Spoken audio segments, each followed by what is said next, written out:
Hey, hello. We are here today with Meredith Gotlin of Someplace to Start, who's going to tell us all about becoming your child's best advocate, which is such an important role to play. Before we get into that, though, I want to introduce myself. I'm Mara Koffmann, the CEO and co-founder of Braintrust.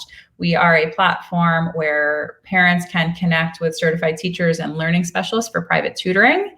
And I actually know Meredith through my own educational journey along the years before this. And I thought that she would be a wonderful person to help us and our community learn more about how to support students and how to educate yourself as a parent.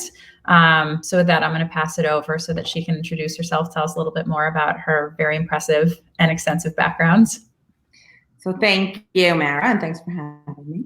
I'm excited to talk to parents, especially at this time of year. I find that this becomes a big piece mid-year. So I came to education oddly. It kind of was not where I started my career. I worked in finance and I was a buyer at Bloomingdale's, and kind of nothing felt right, that it was the right fit for me.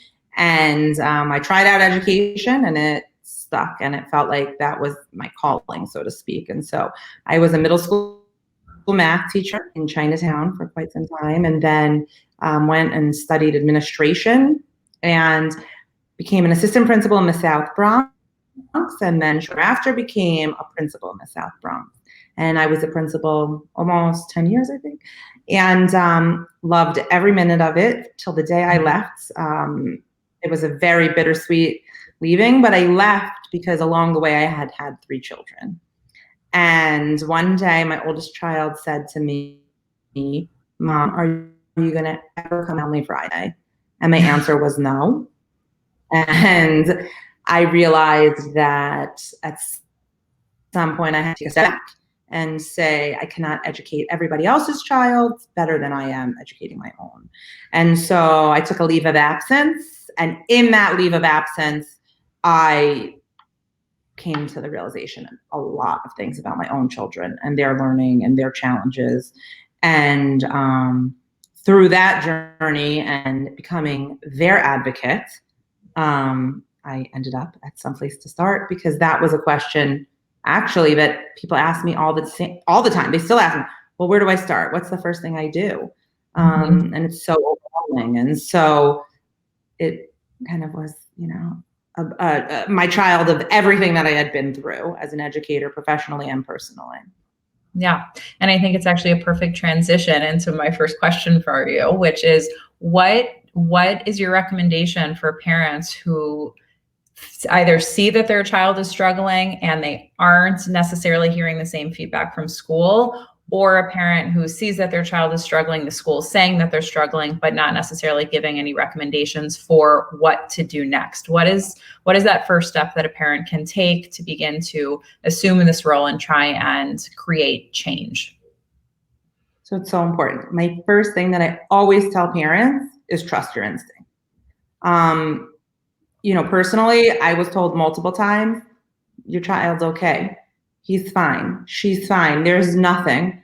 But my instinct inside knew there was something. And so that is my first piece of advice, But again, you're not the expert, right? So with that, you have to remain focused on and go to the school.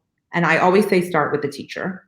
That is the first line of defense. So the first thing I say is reach out to the teacher, ask currently now for a phone call, a FaceTime, a Zoom, however best. I would say it's always best to be in person, because I think looking at documents together is very important, and then being able to show you evidence of your child's work is very important. But now, unfortunately, that's not our option until it is. So I say reach out to the teacher, first line of defense.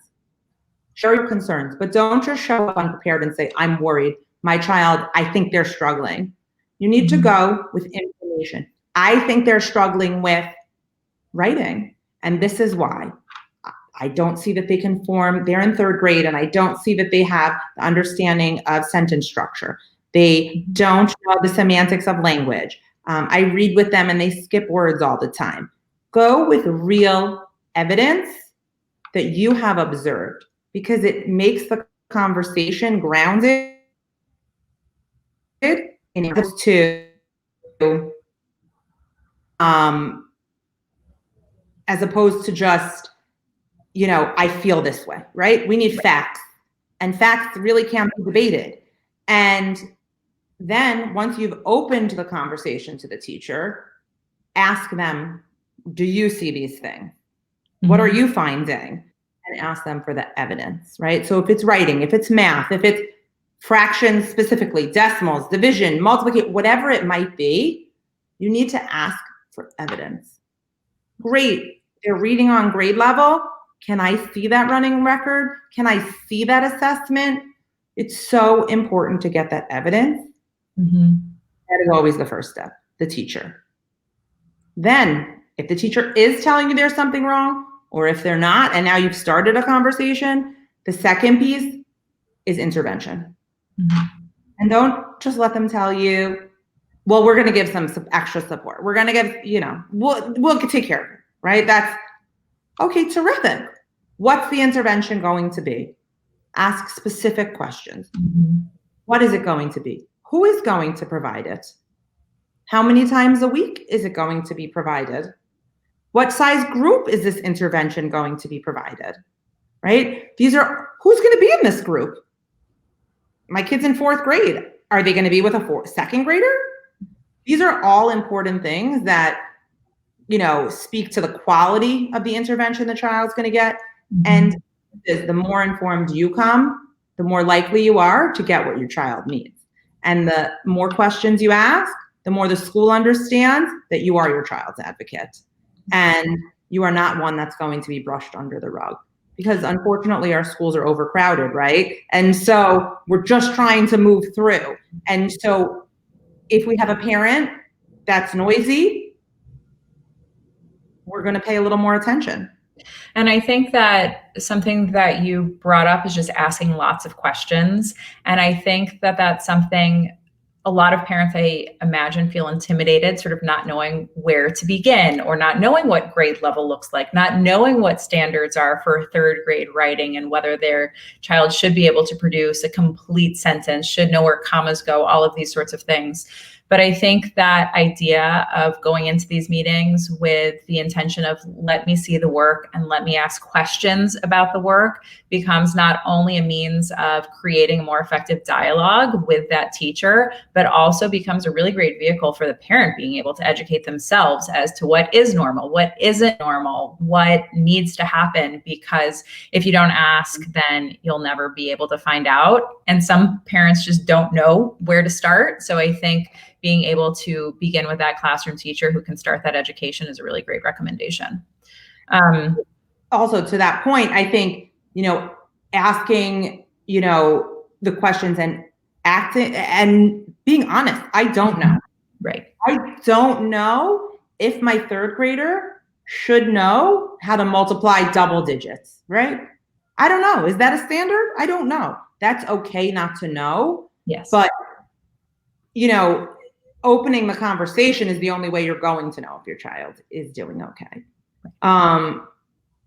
But again, I go back to that piece where parents, we do know if something is awry. And especially now, most children have opportunity that they're online at some point. And we as parents are seeing some of that. So we are able to compare. Actually, this is, I know, not fun for anyone, but it is kind of a gift as a parent. And, on my Instagram, I'm always talking about be the learning detective. Right now, you are given this gift of time to observe your child as a learner, which you will never get back. And so take that time. Are they getting frustrated? Do you see them acting different than the other kids online? Are they engaged differently? Do you see the quality of the work? Those things that you have the opportunity now you can actually use it to educate yourself and then go to the school and advocate. Yeah, and it's a really interesting thing too, because I think oftentimes from a teacher's perspective, there will be behaviors or things like that we'll see that a student has in the classroom. And then the parent will say, well, he doesn't do that at home. He doesn't struggle with organization at home. He doesn't struggle with distraction at home. But being able to watch a child in the classroom now as they're learning remotely, while it's a different kind of classroom, it's also an opportunity for parents to also understand some of the feedback that maybe they have been getting from teachers that has seemed sort of out of the norm based on the home experience, but actually does come up in the classroom. So, no matter what, it's like a good opportunity to begin that dialogue with teachers, which is the really important place to be able to move forward. 100%. And then the other thing I just want to add to that is, once it's started, that intervention, make sure you're asking for updates, right? When are you going to give me feedback on this? How long do you expect it? After 6 weeks, can we meet again? Right? And don't ask in 2 weeks, because progress isn't made in 2 weeks. But in 6 weeks, in 8 weeks, can we meet again? Do you think you could send me a little progress report? Don't be afraid to send those emails. Be respectful, right? Your teacher is on your child's side, right? They are. You have to assume that go with intentions that your child's teacher is there for your child. But you are their advocate. Nobody will advocate like you. Right. Ever. And in terms of getting a child into one of those intervention groups, oftentimes I know that schools require some sort of documentation or evidence that the child is in need of those sorts of interventions, because, as you said, schools are packed, services are limited, time and resources are limited. So oftentimes students have to have some sort of a neuropsych evaluation completed before they'll even become eligible for these types of services. So we discussed with Dr. Mike Rosenthal what that neuropsych evaluation process looks like. But then once that evaluation has been completed, what should parents be doing with that document in order to be able to advocate on their child's behalf and pursue services that will speak to the recommendations that are in the evaluation? So number one, read it. Okay. That report is not just something that you hand to the school and say, here, right? You need to become the expert on that report. And if you don't feel comfortable and you don't understand it, again, ask questions. Ask the psychologist who did it. Go to an educational consultant, right? I'm not selling my services, but go to someone, go to a friend that's an educator, go to a neighbor that's an educator. Get somebody to support you if you don't understand it, but you need to understand what information that is giving you about your child. What are the struggles? What are the strengths? How can we build those strengths while supporting the struggles? And so that's your first piece, is that you need to know that report, highlight notes, just like you would for your job. This is your job right now. That's number one. Then number two is you need to give it to the school, right? Having it done and keeping it a secret doesn't do your child any good. So bring it to the school and say, listen, this is the information. I would like to move forward with an IEP. I'd like to move forward with a school evaluation. Schools can do one of two things. They can, with variations within, but they can take that document, the neuropsych, and take it and write an evaluation basically based on that. There should be enough testing, there should be enough support. They can ask for teacher reports and other supporting documents, but they don't need to retest your child. Some schools will do that. Other schools, depending on the team, will want to retest your child. You as the parent can advocate and say, my child has just sat through 10 hours of testing. What are you thinking you're going to learn different than you're going to learn here? Would you like additional evaluations? Would you like a speech evaluation?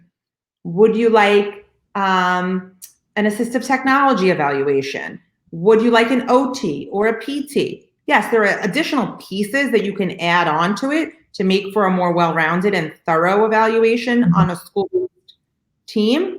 However, redoing the tests from the neuropsych are not necessary.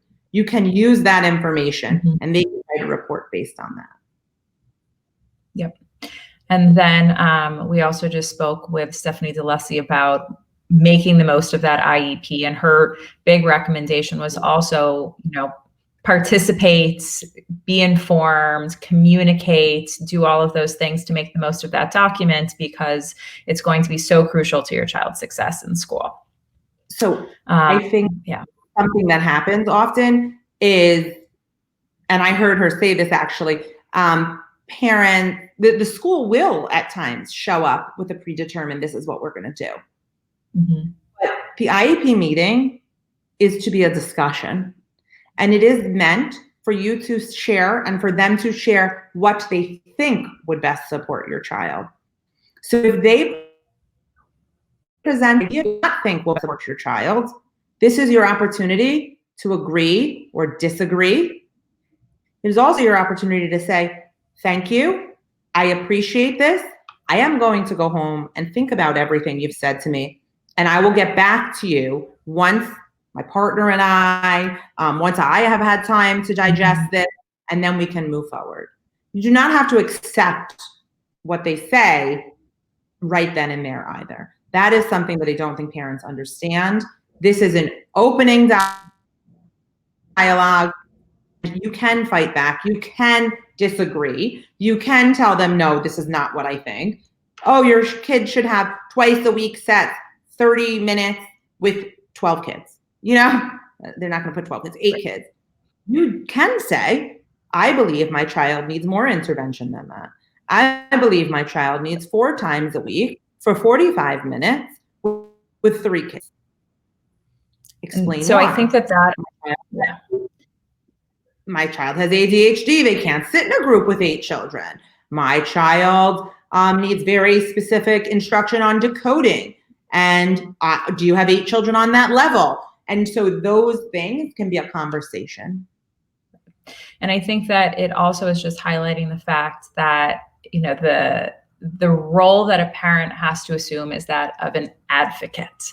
It's not necessarily simply accepting that the school is going to make the recommendation that is going to be best for your child, or despite all of the best intentions, that your child is going to get the services that he or she needs, simply because you as a parent are the one that is going to care the most and needs to learn how to do the most in order to secure the appropriate support, which it's a difficult role to have to assume, because I imagine like I would be really, really intimidated, and I'm an educator, just because it requires some fighting, which is hard. I think the thing that I try and remind parents is schools will write an IEP that suits them best, right? If they don't have an ICT class in 4th grade, they are not going to offer your child an ICT class if they're in 4th grade. But if your child needs an ICT class, that's what you need to advocate for. And I have told parents to say to the school, this IEP is not for you. This IEP is for my child. So let's write an IEP for my child that best suits my child's needs, and then we'll talk about how we're going to get it in place, right? This is a document for my child, not for the school. And I think that often gets lost along the way, because schools are along the line of, this is what we can offer you, so this is what we're going to put. But if that's not what your child needs, then that's not a document for your child. And that is a really important thing to remember and understand. An IEP doesn't just go away, it follows them. Right. And it's, I think having worked in a school, you can certainly attest to the fact that every single principal wants to do the most for every single child, and every single teacher wants to do the most for every single child. But it's just like the reality of limited resources and limited abilities. And it's a challenge. And in private and public. Yeah. It's just to public or just to private even. The reality of resources is a matter that happens in any school. Every school has limited resources. We as parents have limited resources, right? And so trying to find the way to make it all work together is definitely the biggest challenge, but there are ways to make it happen. There are. Yeah. And schools can make it happen. Yeah. You just great. have to not be afraid to ask. You don't know what you'll get. Yeah, I feel pumped up, right? Advocate for your child. I will tell my personal anecdote is being told my child will not get any services. And my response was, my child will get services. And my child had 1-to-1 5 times a week for 45 minutes because it was his IEP, not the school's IEP. And that is what was needed, right? And so the school was not happy. That I could tell you. But that's okay. That's okay. Yeah. My job is to advocate for my child. My job is not to make the school's life easier. Yeah, that's great. And so, in closing, what do you think are the most important actions that a parent can take in order to be an effective advocate for their child? Well, like I said before, I think being the expert, right? I don't ask you to be an education expert. I actually do not think it's a good idea when parents go to school and say, well, this is the curriculum you should use and this, because you don't go to your doctor and tell them what prescription to write you, right? You don't tell them what to diagnose you with. So you have to defer to the educators as the experts in some ways. But I do say that parents, if your child is diagnosed with a learning disability or not, or your instinct says something's not right, there is tons of literature out there. There are tons of websites. You need to become the expert. You need to read. You need to ask questions. You need to ask your pediatrician. You need to ask friends and colleagues and educators, and you need to be informed. You need to read all reports from the school. You need to read a neuropsych if you have one done. You need to read that IEP and ask questions. What does this mean? They are going to take state exams. What does this mean that they're not going to have to take a foreign language? What does this mean that they're getting time and a half? If you don't ask, you will not know. And that not only is it a good lesson for yourself, but it is a good role model for your children who will ultimately have to advocate for themselves, right? Absolutely. And so you advocating for them is showing them that, yes, you're going to be in high school and you're not going to want me calling the school for you. So if you need that study guide ahead of time, you better know that you have to go to your teacher and ask for it. Mm-hmm. If you know you need to take that test in a separate location, you need to know that you need to go and ask for that ahead of time. And so us as parents showing that we need to advocate, it also shows our children that they're going to need to advocate. And it also shows them, hey, I'm here for you. You might be struggling, but we got this together. And that is so important also, because children diagnosed or undiagnosed are struggling in so many ways that we don't even know.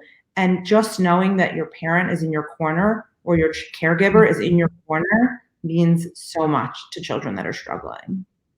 But I think going back to the question is that reading and becoming the expert and asking questions and doing the research, that is, it's so, beyond, valuable. I can't even tell you how valuable it is. Being able to ask educated questions and pointed questions makes a huge difference. Yeah, absolutely. This has been so helpful. And I think so many parents have to go through this process and kind of begin this journey. And it can be really, really intimidating. And I think the big takeaway is that it's intimidating for everybody. And everyone also begins this process sort of only knowing what their gut tells them and not much more than that. And that's okay, because that's where you have to start. Yeah. And from there, it's just this one step forward of learning and educating yourself and reaching out and being proactive and communicating that is going to help to push the ball forward to to secure the support that your child needs, and also just give yourself peace of mind too.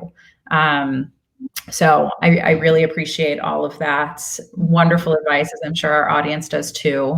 I'll include a link to your site so parents can reach out to you to help with guidance through this process if they need it.